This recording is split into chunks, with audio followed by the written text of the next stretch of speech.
Ok, salut à tous les gars, c'est Paki, on se retrouve pour un tout nouveau trade récap de la journée du 7 janvier 2026. Alors aujourd'hui, petit SL, même gros FOMO, j'en ai parlé dans ma vidéo du jour, on va continuer à en parler encore aujourd'hui. Il faut que je regarde ma caméra au lieu de regarder mon écran parce que du coup il est là-bas. On va en parler aujourd'hui, c'était vraiment débile ce qui s'est passé aujourd'hui, donc bah, faut voir ça ensemble. Déjà, petit récap des datas. De toutes les datas qu'on a ensemble. Alors, voilà, vous le voyez, mon FOMO d'aujourd'hui, grosse loose. Regardez pas le nombre de trades parce que Top Step compte un trade comme enfin, une exécution. Alors que moi, par exemple, pour justement gérer mon risk management, eh ben, je vais prendre lot par lot. Jusqu'à que quand je place mon SL, il y a écrit 500 $ et je continue d'acheter jusqu'à qu'il y ait écrit 500 $ en fait, ou de vendre. Donc c'est pour ça, là, il y a eu 17 trades parce qu'il y avait énormément de positions de prise, mais là, il y a eu 9 trades, voilà. Faut pas se fier à ça, parce qu'il y en a beaucoup, ils se fient à ça, ils comprennent pas, ils comprennent rien, donc voilà, je préfère le redire. Monthly PNL 130 $. Ok. Par rapport à tous les trades que j'ai. Mon win rate est bon au-dessus de 5 minutes. Au-dessus de 5 minutes jusqu'à 4 heures de position, j'ai un total de 100% de win rate. Bon, j'ai pas beaucoup de positions prises, hein, bien sûr, mais voilà. Mon Là, je prends le plus de positions, c'est entre 10 et 30 minutes. Donc voilà, 54% de win rate, on est bien. Daily net PNL, non, c'est pas ça. C'est sûr pas ça.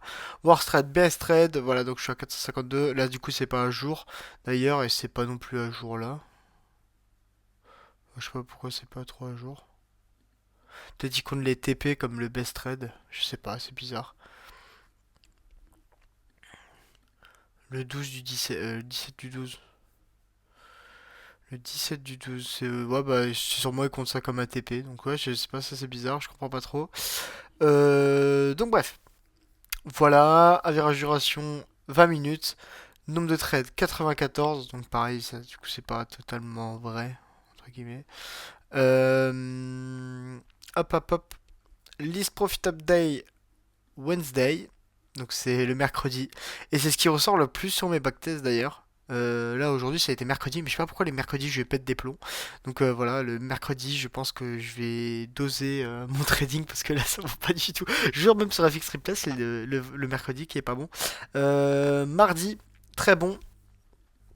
Et Wednesday, bah, c'est là où je suis le plus actif. Bah, là, c'est du coup, c'est parce que c'est ma journée d'aujourd'hui qui a fait n'importe quoi. Vous avez mon PNL, je vais essayer de pas trop monter parce que j'ai pas envie de vous prendre. Voilà. Donc, mon PNL total ici, 54% de win rate, comme ça vous le voyez.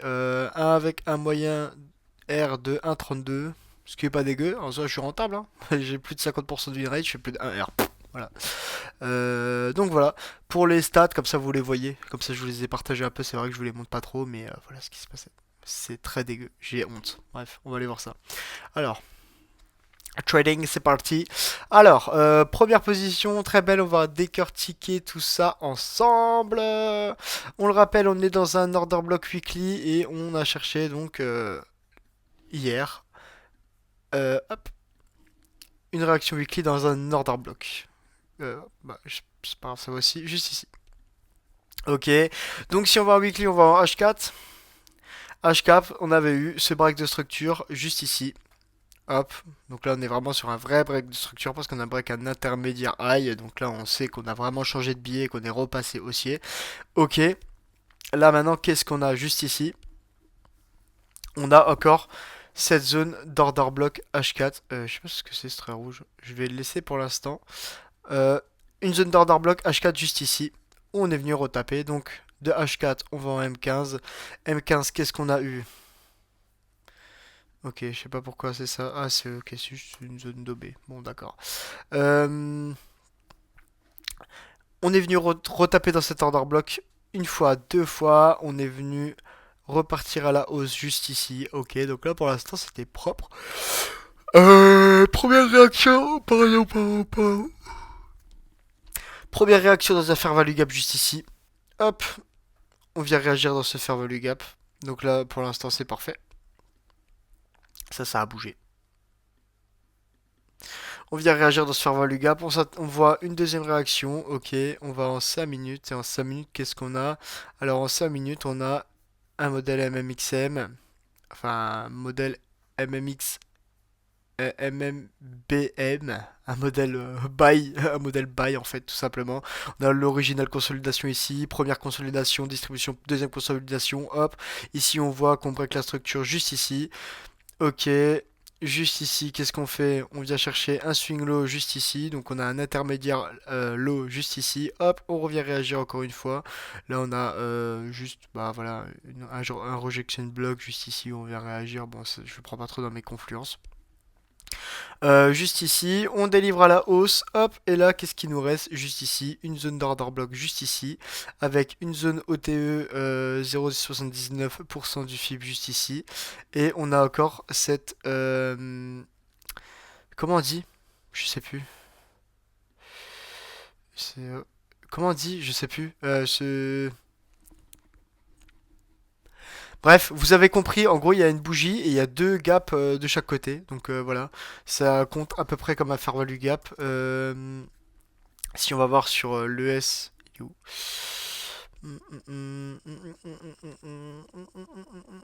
c'était où? C'était là.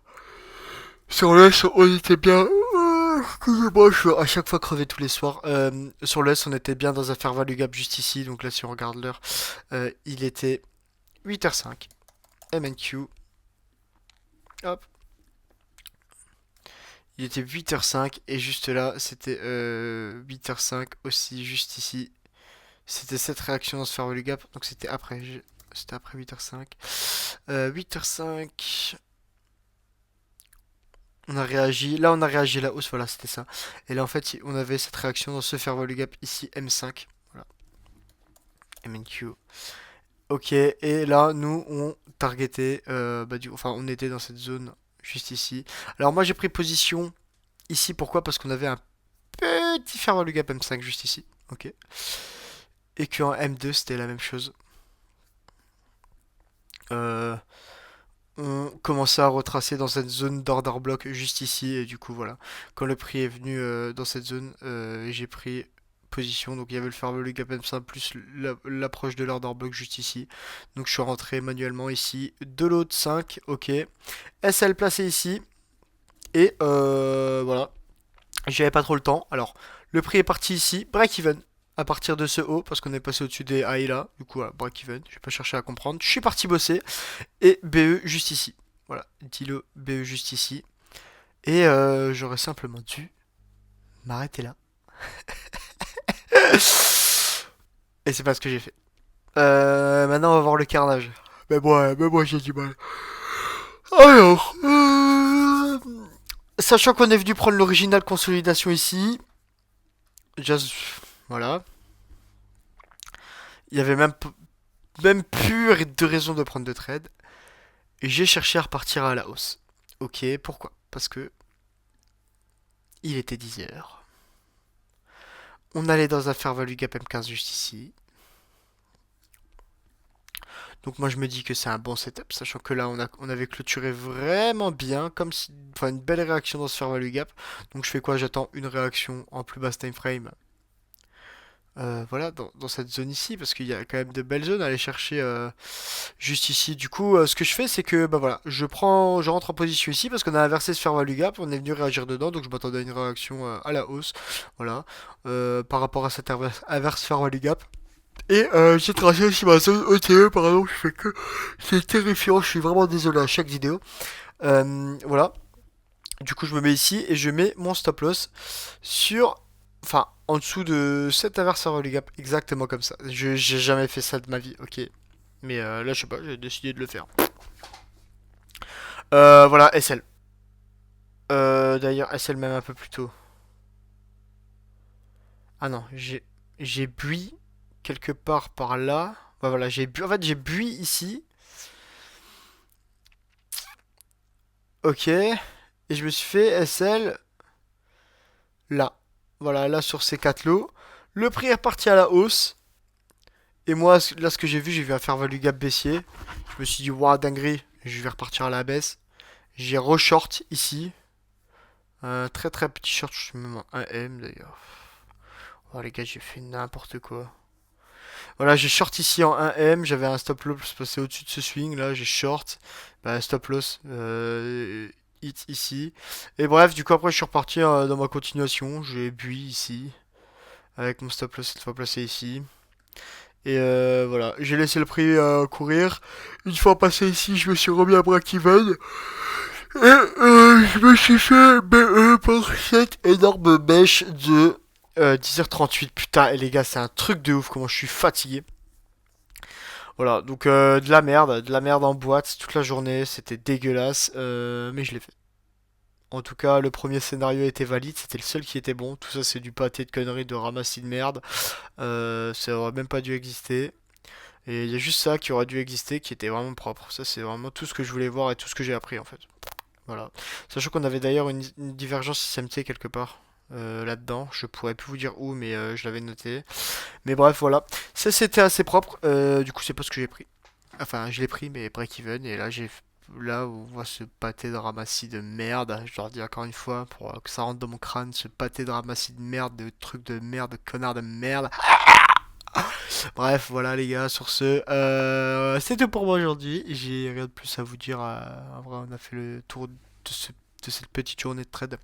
Demain, je serai en trade sur mon PC, donc je pense que ça ira mieux parce que je serai chez moi. J'aurai le temps de trade et de penser et de trade déjà bah, le prix comme il est et pas essayer de calquer mes pauses sur les ouvertures US et des trucs comme ça en espérant qu'il se passe quelque chose. Voilà. Euh, et du coup, voilà, je pense que demain ça sera mieux. On va voir ce que ça dit. En plus, on est jeudi. C'est une journée aussi à forte proba. Le jeudi, sur mes backtests, j'ai un très très gros pourcent de win rate. D'ailleurs. Mais là, en ce moment, FX Replay, ça se passe assez mal. J'ai eu une période où j'ai tapé genre. J'avais 25% de gains sur 4 mois. Et là, je sais pas ce que je fais. C'est la décadence là, je. Donc voilà. Bref, j'ai beaucoup parlé pour rien dire comme d'hab, mais j'adore parler, j'adore vous parler. Merci les gars de me suivre. Pour ceux qui regardent mes vidéos en entier, vous êtes des bons, pardon. Et puis, bah, j'espère que vous regardez mes vlogs au Vietnam d'ailleurs. Donc, et puis voilà. Donc les gars, sur ce, moi je vous fais des gros bisous. On se voit pour le prochain trade recap, sûrement demain. On va voir ce que ça dit. J'ai pas regardé les annonces éco, je regarderai demain, on verra. Donc voilà les gars. Sur ce, gros bisous et bye bye.